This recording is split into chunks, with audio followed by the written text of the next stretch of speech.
के देश में राजनीतिक स्थिरता और विकसित भारत की परिकल्पना को साकार करने के लिए इस विजन को साकार रूप प्रदान करने के लिए आज इस महत्वपूर्ण विषय पर आयोजित इस संगोष्ठी में इस पूरे कार्यक्रम की अध्यक्षता कर रहे हैं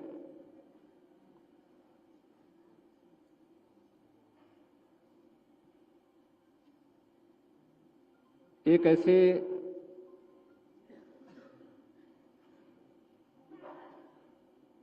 समाजसेवी, भारत माता के एक ऐसे सपूत जिनका पूरा जीवन राष्ट्र की आराधना के लिए समर्पित रहा है। पूर्व राज्यपाल, और मुझे लगता है कि इस समारोह में उपस्थित जितने भी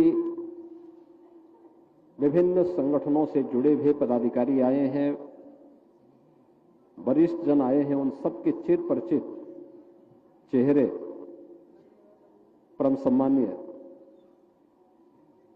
श्री कल्लाज मिश्र जी,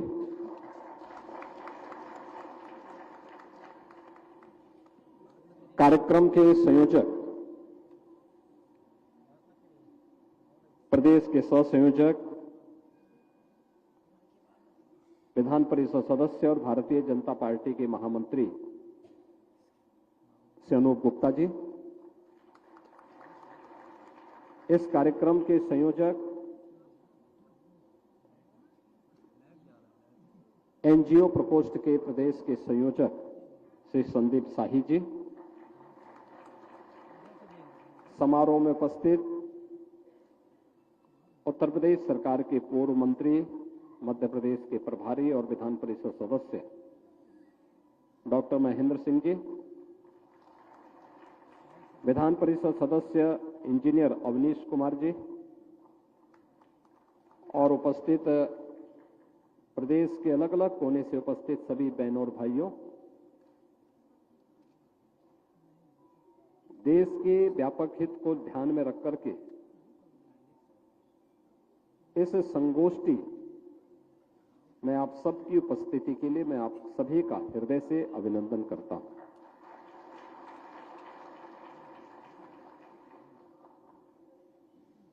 जिस महत्वपूर्ण मुद्दे को लेकर के यह संगोष्ठी यहां पर आयोजित की गई है,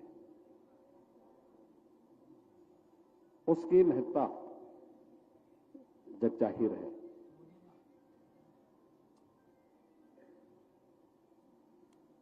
लोकतंत्र में चुनाव और जनता के द्वारा अपनी पसंद के जनप्रतिनिधि को चुनना, उसका एक लोकतांत्रिक अधिकार माना जाता है और यह अधिकार उसके लिए लोकतंत्र के सुचारू संचालन के लिए आवश्यक भी है। यह लोकतंत्र की शोभा भी है, लोकतंत्र का सुदृढ़ होना इस देश से महत्वपूर्ण भी है। लेकिन जब चुनाव हर 6 महीने और हर वर्ष में होने लग जाएंगे, तो उसके प्रति जो आकर्षण होना चाहिए वह आकर्षण गायब हो जाता है। जैसे अगर कोई व्यक्ति अस्वस्थ है या जिसकी कार्य क्षमता थोड़ा कमजोर हुई है, थोड़ा डोज देकर के उसको मजबूत तो किया जा सकता है, लेकिन अगर कोई स्वस्थ व्यक्ति इस डोज को लेकर के चाहेगा कि मैं और भी स्वस्थ होना चाहूंगा, तो मुझे लगता है कि वह स्वयं अपने साथ खिलवाड़ कर रहा है। लोकतंत्र में भी बार बार चुनाव बार बार चुनाव ये जनता पर अनावश्यक बोझ डालता है, राजनीतिक अस्थिरता को जन्म देता है, देश के अंदर विकास की संभावनाओं को बाधित करता है, सार्वजनिक जीवन में भ्रष्टाचार को बढ़ावा देता है और राजनीतिक अस्थिरता कभी भी उस देश की संप्रभुता संपन्न और विकसित देश के रूप में उसकी परिकल्पना को साकार करने में सहभागी नहीं बन सकता। बार बार का इलेक्शन वहां की जीडीपी को प्रभावित करता है, विकास दर को रोकता है, विकास के लिए चालू योजनाओं में बैरियर का काम करता है और लोकतंत्र के प्रति लोगों के आकर्षण को भी कम करने का कार्य करता है। कोई पक्ष इससे लाभान्वित नहीं होता सिवाय कि राजनीतिक अस्थिरता पैदा करने वाले लोकतंत्र विरोधी तत्वों को इसका लाभ उठाना पड़ता है। उनके लिए एक अवसर होता है। अराजकता पैदा करने वाले तत्वों के लिए, जो नहीं चाहते कि राष्ट्र स्थिर हो, क्योंकि कोई स्थिर सरकार जब दे रहा है तो विकास की एक नई रोड मैप के साथ उसको तेजी के साथ आगे बढ़ा सकता है। वह सुरक्षा का पुख्ता इंतजाम कर सकता है, नीतियां बना करके समग्र विकास की रूपरेखा को तैयार करते हुए समाज के प्रत्येक तबके के कल्याण का मार्ग प्रशस्त कर सकता है। लेकिन जब राजनीतिक अस्थिरता होगी तो नीतिगत फैसलों को लेने के लिए उसके पास आवश्यक समर्थन का अभाव होगा। रोड मैप बनाने के लिए लोगों के व्यक्तिगत स्वार्थ आड़े आते रहेंगे। सुरक्षा के लिए कार्य करने के लिए जो ठोस और सुदृढ़ कदम उठाने चाहिए वह उठाने में बाधा होगी, और वैसे ही बाधा होगी जैसे 2017 के पहले प्रदेश के अंदर हम सब देख रहे थे। 2017 के पहले आपने उस उत्तर प्रदेश को देखा होगा जिसमें सरकार के समानांतर हर जनपद में एक नई सरकार संचालित होती थी।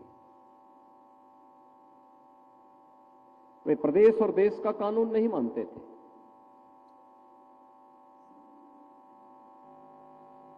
उन पर देश के किसी संवैधानिक सत्ता का प्रोटोकॉल का उल्लंघन उनके लिए चुटकी भरा खेल था।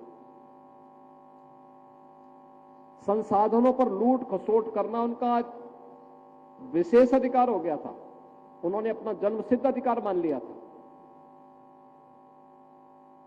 और इस प्रकार की माफिया प्रवृत्ति जब भी पनपेगी तो उस अराजकता का शिकार व्यक्ति आएगा, समाज बनेगा और अंततः पूरी व्यवस्था उससे पथभ्रष्ट होगी और लोगों के सामने पहचान का संकट खड़ा होगा। राजनीतिक स्थिरता कैसे विकास को आगे बढ़ा सकती है? उत्तर प्रदेश उसका एक उदाहरण आपके सामने है। उत्तर प्रदेश में अगर एक स्थिर सरकार नहीं होती तो उत्तर प्रदेश को हम आज देश की एक अग्रणी अर्थव्यवस्था के रूप में स्थापित नहीं कर पाते। याद करिए 1947 से लेकर के 2017 तक इन 70 वर्षों में उत्तर प्रदेश की अर्थव्यवस्था लगातार नीचे गिर रही थी। जब ये देश आजाद हुआ था उत्तर प्रदेश की प्रति व्यक्ति आय राष्ट्रीय औसत के बराबर थी। उत्तर प्रदेश देश की सबसे बड़ी अर्थव्यवस्था के रूप में जाना जाता था, लेकिन 2017 तक आते आते उत्तर प्रदेश देश की 7वीं अर्थव्यवस्था रह गया। अस्थिरता का आलम यह था कि उत्तर प्रदेश के अंदर कब कौन सरकार पलट जाए, कब आ जाए, कोई भरोसा नहीं था। कब कौन पलटी मार जाए, यह भी भरोसा नहीं था। और हर जनपद में एक बड़ा माफिया पैदा करके उसको वहां पर लूट खसोट करने, अराजकता पैदा करने, गुंडागर्दी करने की पूरी स्वतंत्रता दे दी गई थी। ये राजनीतिक अस्थिरता और बार बार चुनावों का दुष्परिणाम है, जिसमें ये माफिया राज पनपा है। प्रदेश के संसाधनों में लूट खसोट हुई है, अराजकता फैली है, विकास बाधित हुआ है, हर एक क्षेत्र में विकास बाधित हुआ है। और उत्तर प्रदेश वासियों के सामने पहचान का संकट खड़ा हुआ। जो उत्तर प्रदेश के साथ हुआ था वही देश के साथ भी हुआ था। 2014 के पहले देश के सामने पहचान का संकट खड़ा हो गया था। दुनिया के अंदर विश्वास का संकट, देश के अंदर विश्वास का संकट, दुनिया के अंदर पहचान का संकट। और यह लगातार जो अस्थिरता, जब भी राजनीतिक अस्थिरता का दौर चलता है, उसका खामियाजा देश की अर्थव्यवस्था को भुगतना पड़ता है। इंफ्रास्ट्रक्चर कितना कमजोर था, कितना कमजोर था, कोई कल्पना ही नहीं कर सकता था। देश के अंदर वर्ल्ड क्लास इंफ्रास्ट्रक्चर कनेक्टिविटी में हो, यह तब संभव हो पाया जब सरदार अटल बिहारी वाजपेयी देश के प्रधानमंत्री बने।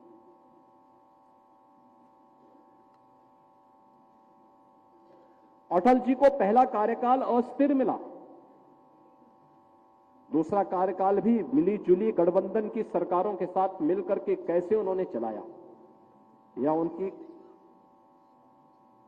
कौशलता का ही वो परिचय था, अनुभव और कौशलता का ही परिचय था कि वो लेकर के चले गए।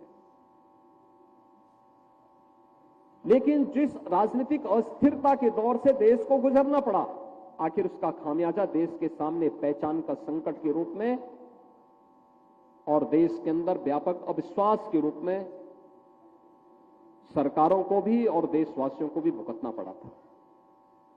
लेकिन आज ऐसा नहीं है। दुनिया के सामने भारत अपनी पहचान बना रहा है और देश के सामने उत्तर प्रदेश ने अपनी पहचान।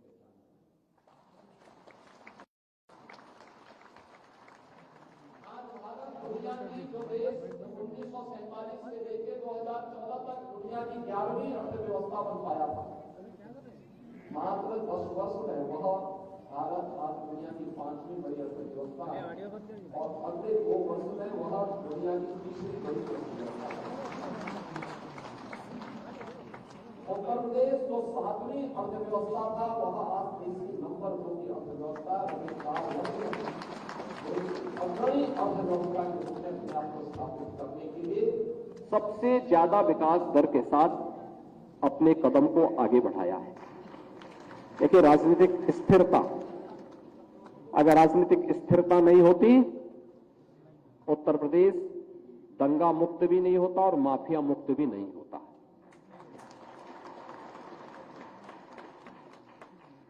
यह तब संभव हुआ है जब एक स्थिरता के दौर से हम लोग गुजरे हैं, और उस स्थिरता के कारण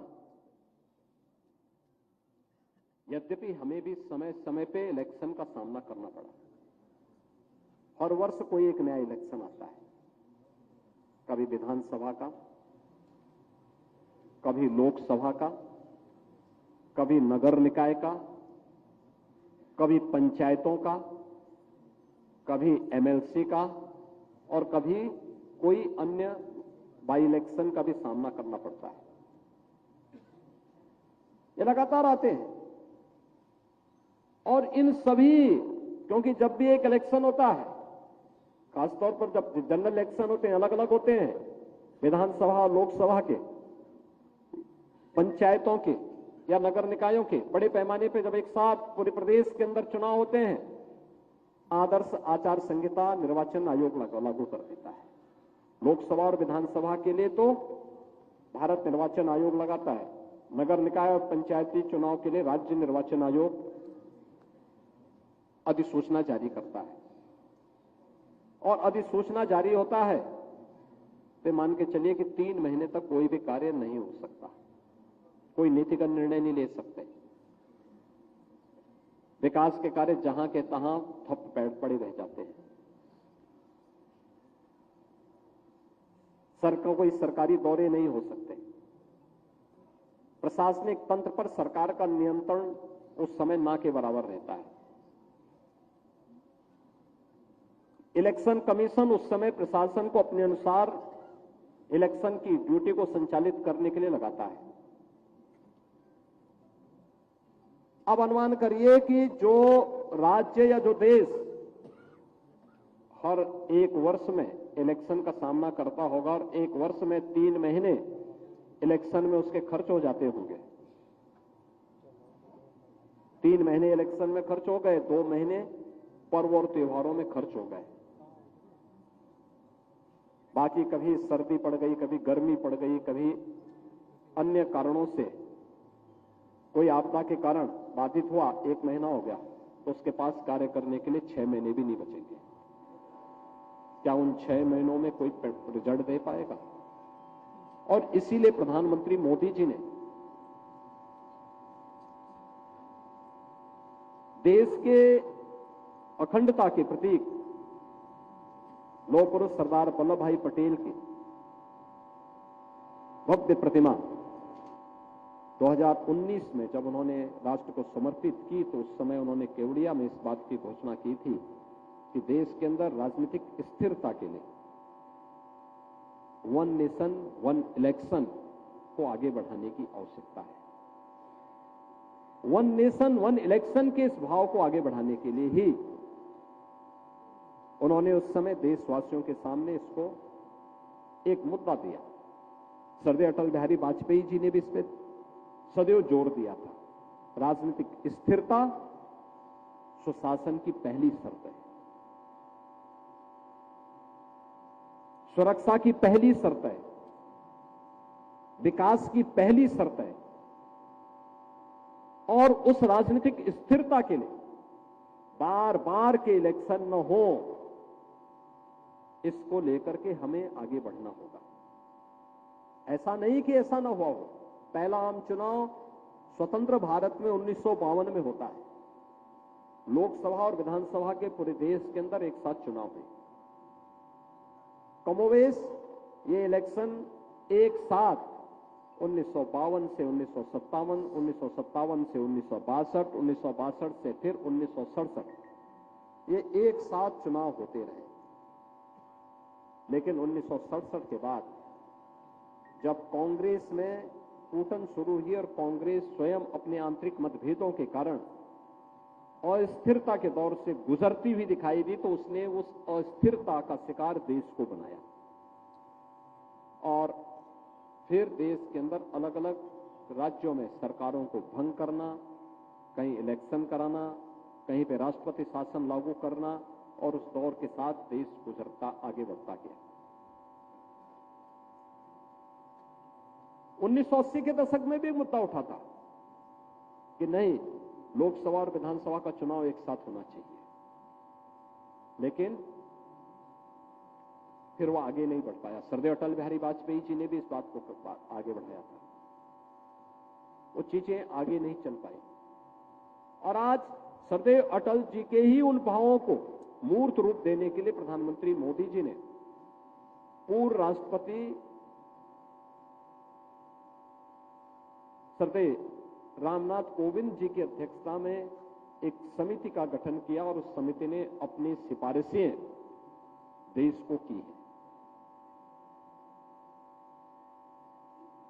व्यापक जन जागरण के माध्यम से लोगों की चेतना को जागरूक करना, क्योंकि वोटिंग तो जनता जनार्दन को करना है। लोकतंत्र आकर्षण का केंद्र बना रहे, लोकतंत्र के प्रति लोगों की श्रद्धा का भाव बना रहे, देश में एक स्थिर सरकार आए, 5 वर्ष का उसका टेन्योर हो, काम करने का एक पूरा अवसर उसे प्राप्त हो, और इस दौरान राजनीतिक अस्थिरता और खरीद फरोख्त को पूरी तरह लगाम लगाया जा सके। इस दृष्टि से जब ये प्रक्रिया आगे बढ़ी तो अब उस पर विस्तृत चर्चा करने के लिए देश के अंदर इस प्रकार की संगोष्ठियां आयोजित होना एक सराहनीय प्रयास है। बहनों और भाइयों, देश के अंदर वर्तमान में अभी भी कुछ राज्य हैं जहां पर लोकसभा और विधानसभा के चुनाव एक साथ चुनाव हो रहे हैं। आंध्र प्रदेश उसका उदाहरण है, उड़ीसा उसका उदाहरण है, अरुणाचल प्रदेश उसका उदाहरण है, और सिक्किम भी उसी तर्ज पर आगे है। अन्य राज्यों के लिए भी उस प्रकार की एक व्यवस्था बनाना, लोकसभा चुनाव के साथ राज्य विधानसभाओं के चुनाव को संपन्न करना है। इन्हीं भावों के साथ जनता जनार्दन के सुझावों को देश की राजनीति की स्थिरता की दृष्टि से इस पे व्यापक चर्चा संसद में होगी, विधानमंडलों में होगी, और उस भाव के साथ उन अमूल्य सुझावों को उसके साथ जोड़ने की प्रक्रिया का हिस्सा कहां पे बनाया जा सकता है। समिति ने इसके लिए अलग अलग फोरम के साथ चर्चा की, अलग अलग मुद्दों पे चर्चा की, अनेक महत्वपूर्ण सुझाव उन्होंने इस संबंध में दिए हैं, और उन सभी सुझावों को लेकर के आज जब देश के अंदर एक वातावरण बन रहा है, तब हम लोग भी आज प्रदेश की राजधानी लखनऊ में, जो देश की आबादी का सबसे बड़ा राज्य है, उसकी राजधानी लखनऊ में इस महत्वपूर्ण मुद्दे को लेकर के आज यहां पे खड़े हैं कि इस देश के अंदर व्यापक हित में विकसित भारत की परिकल्पना को साकार करने के लिए वन नेशन वन इलेक्शन के इस भाव को अब मूर्त रूप देने का समय आ गया है। जब आज उसकी प्रक्रिया आगे बढ़ेगी और अभी से तय होगा, एक रोड मैप तैयार होगा। रोड मैप तैयार होने के बाद यह तय होगा कि कैसे 2034 तक आते आते, जब लोकसभा का इलेक्शन 2034 में होगा, जनरल इलेक्शन 2034 में होगा, उस दौरान कुछ विधानमंडलों के विधानसभाओं के किसी का कार्यकाल बढ़ाना पड़ेगा, किसी का घटाना पड़ेगा, और उस भाव के साथ एक साथ पूरे देश के अंदर वन नेशन वन इलेक्शन मूर्त रूप ले सके, उसके लिए एक व्यापक जनमत को जागरूक करने के लिए हम सब आज यहां पर एकत्र हुए हैं। हम सबको भी इसका हिस्सा बनना पड़ेगा। अभी से लोगों को बताना पड़ेगा। एक बार के इलेक्शन में आप सोचिए, जो काम लोकसभा और विधानसभा का चुनाव एक साथ होकर के जितना पैसा बचाया जा सकता है, अगर जब विधानसभा के चुनाव अलग होते हैं, लोकसभा के अलग होते हैं, कहते हैं कि देश की जीडीपी पर उसका असर पड़ता है 1.5% का, यानी 3-3.5 लाख करोड़ से लेकर के 4-4.5 लाख करोड़ तक का एक अतिरिक्त बोझ देश की अर्थव्यवस्था पर पड़ता है। आप सोचिए, इतना पैसा बहुत सारे राज्यों की वार्षिक बजट भी नहीं है। यह पैसा जो केवल इलेक्शन पे खर्च हो रहा है या जिसके कारण अर्थव्यवस्था पर प्रभाव पड़ रहा है, ये 3.5 से लेकर के 4.5 लाख करोड़ की धनराशि जो चुनाव पे खर्च होता है या जिसके कारण विकास बाधित होता है और अर्थव्यवस्था प्रभावित होती है, अगर यह अर्थव्यवस्था का हिस्सा बना रहे, विकास के कार्य सुचारू रूप से आगे बढ़ेंगे, तो अर्थव्यवस्था को सुदृढ़ करने में कोई कठिनाई नहीं, वो तेजी के साथ आगे बढ़ेगी। इस पैसे का उपयोग विकास के कार्यों के लिए किया जा सकता है और स्थिरता का दौर समाप्त होगा। मध्यावधि जो चुनाव होते हैं उनके शेड्यूल तय हो जाएंगे। कोई भी मध्यावधि चुनाव अब बचे हुए कार्यकाल के लिए ही होगा। यह भी तय हो सकता है कि अगर मध्यावधि चुनाव और जनरल इलेक्शन के बीच में बहुत कम समय है, जैसे कि आज के दिन पे होता है कि 1 वर्ष से कम का समय होता है, तो वहां पे कोई बाई इलेक्शन नहीं होता। अब जनरल इलेक्शन के साथ ही वहां पर कोई एक व्यवस्था देनी पड़ेगी। जनरल इलेक्शन के साथ ही चुनाव होते हैं। ऐसे ही कोई ना कोई बात उसके साथ जुड़ेगी और उन बातों के साथ जनता जनार्दन के क्या सुझाव होंगे, अलग अलग पक्षों के क्या सुझाव और आते हैं, इन सभी मुद्दों को लेकर के इस पर व्यापक चर्चा को आगे बढ़ाने के लिए इस प्रकार के फोरम के माध्यम से जन जागरण के एक बड़े कार्यक्रम को आगे बढ़ाने की आवश्यकता है। मित्रों, इस देश की आवश्यकता है। याद रखना, इन मुद्दों पर वे लोग प्रखरता के साथ सामने आ सकते हैं जिनके लिए राष्ट्र प्रथम है, जिनके लिए स्वयं का स्वार्थ ही प्रथम भाव रखता है। उन लोगों के लिए मुद्दे कोई मायने नहीं रखेंगे, लेकिन जिनके लिए देश ही सर्वोपरि है, उन लोगों के लिए इसका एक मायने है। और मुझे लगता है हर भारतवासी इस मुद्दे का समर्थन करेगा, क्योंकि वो अभी नहीं चाहता कि बार बार इलेक्शन से उसका विकास बाधित हो, बार बार इलेक्शन से लोक कल्याणकारी योजनाएं बाधित हो और स्थिरता का दौर गुजरे, फिर से वापस आए। इस प्रकार का कोई नहीं चाहता। और इसी भाव के साथ यह कार्यक्रम आज प्रारंभ हुआ है। मुझे पूरा विश्वास है कि देश के अंदर वर्तमान में जिस प्रकार का वातावरण बना है, आप में से किसी से छुपा हुआ नहीं। लोगों के मन में एक नया विश्वास पैदा हुआ, और यह विश्वास नहीं तो क्या, आपने अभी हाल ही में इसी वर्ष 13 जनवरी से 26 फरवरी के बीच में प्रयागराज में महाकुंभ के आयोजन को देखा है।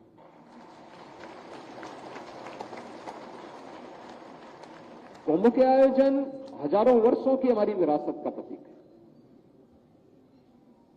हजारों वर्षों से आयोजन होते रहे, लेकिन कैसा बना दिया था उस आयोजन को। पिछली सरकारों के लिए आयोजन कोई मायने नहीं रखते थे, क्योंकि उनका एजेंडा ही कुछ और था। ये आयोजनों के पीछे उनको इन आयोजनों को बहुत संकीर्ण दायरे में रख करके उन्होंने कैद करने का प्रयास किया था, और इसलिए कोई सुविधा नहीं देते थे। वहां पे स्वच्छता का वातावरण हो, दिव्य और भव्य कुंभ हो, इसका व्यापक प्रचार प्रसार हो, आने वाले श्रद्धालुओं के लिए सुविधाएं हो, उन्हें हम आयोजन के बारे में सही तरीके से बता सकें और इसे विरासत के साथ जोड़ करके भारत गौरव के प्रतीक के रूप में प्रस्तुत कर सकें, ये कभी प्रयास नहीं हुआ। अगर उन्होंने अपने एजेंडा का हिस्सा बना करके इसको इस रूप में प्रस्तुत किया होता, तो संभवतः 2007 में भी और 2013 में भी कुंभ का आयोजन इसी भव्यता के साथ हमें देखने को मिलते, जैसे 2019 में और 2025 में हम सबको देखने को मिला है। आप कल्पना करिए, 2013 में प्रयागराज में कुंभ का आयोजन था, और प्रयागराज कुंभ में उस समय कुल 12 करोड़ श्रद्धालु आए थे। कुंभ में अव्यवस्था और गंदगी का आलम यह था कि एक देश के राष्ट्राध्यक्ष आते हैं, गंदगी देख करके बड़ी निराशाजनक ढंग से उन्होंने टिप्पणी की, क्या यही गंगा है, और दूर से ही प्रणाम करके चले गए। और 2019 में भी और 2025 में भी आपने देखा होगा प्रयागराज महाकुंभ के साथ देश और दुनिया का कोई भी ऐसा भारतीय नहीं रहा होगा जो प्रत्यक्ष रूप से भी प्रयागराज में आया और जो नहीं आ पाया अप्रत्यक्ष रूप से उसकी भावनाएं प्रयागराज के साथ जुड़ी हुई।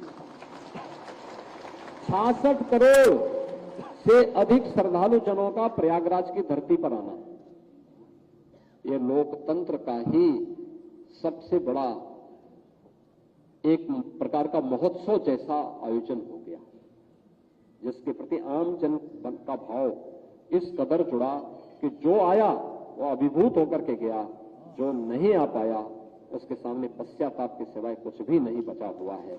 और यह तब हुआ जब हम लोगों ने, भारतवासियों ने इसको अपने विरासत के साथ जोड़ा। हर भारतवासी ने कहा कि नहीं, आयोजन अच्छा है, हमारा है।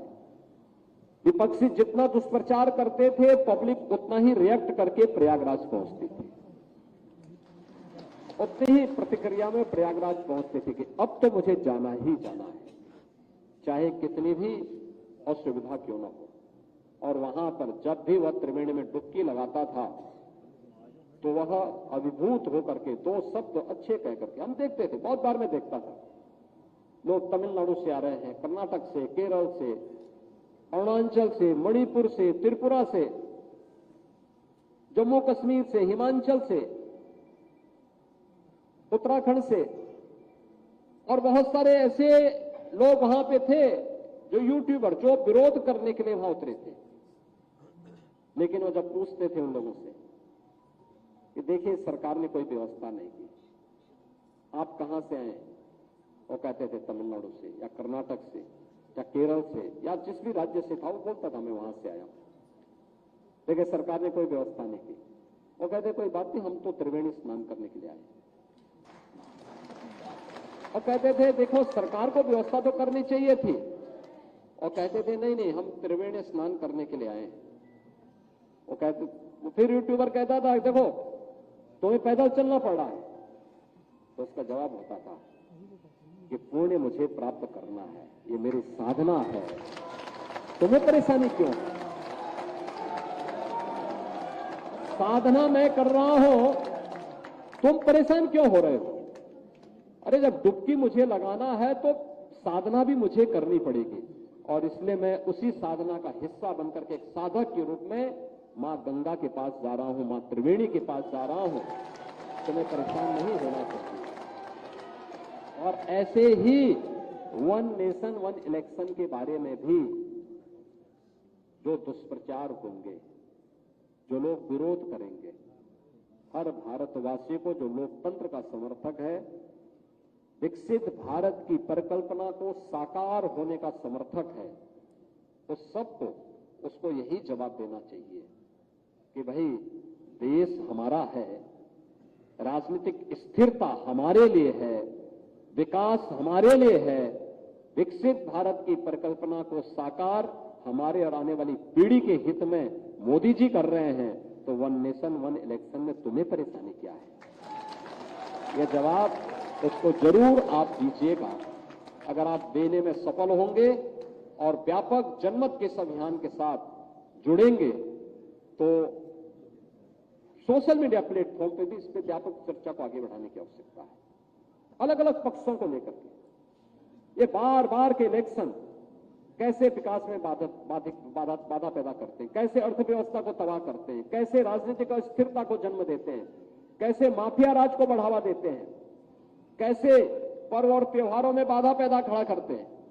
इन सभी बातों को लेकर के एक दूसरे के साथ सभी जुड़ी हुई है। इन सभी मुद्दों को लेकर के अगर आप आगे बढ़ाएंगे तो निश्चित ही 2034 में वन नेशन वन इलेक्शन साकार होगा, और 2034 से फिर देश के अंदर एक चुनाव 5 साल में होंगे, और 5 साल के अंदर होने वाले उन चुनावों के कारण 5 साल के अंदर होने वाले उन चुनावों के कारण देश के अंदर लोगों की विकास के कार्यों को तेजी लाने में, एक व्यापक रोड मैप बनाने में, और बार बार के इलेक्शन में होने वाले खर्च पर रोक लगाने में मदद मिलेगी और उस पैसे का उपयोग देश के हित में, आम जन के हित में, गरीब कल्याण के लिए, इंफ्रास्ट्रक्चर को सुदृढ़ करने में उस पैसे का व्यापक उपयोग किया जा सकता है।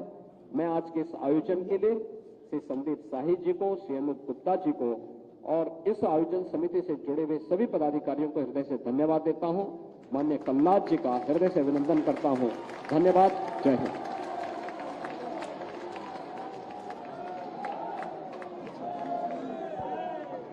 बहुत बहुत धन्यवाद माननीय मुख्यमंत्री जी।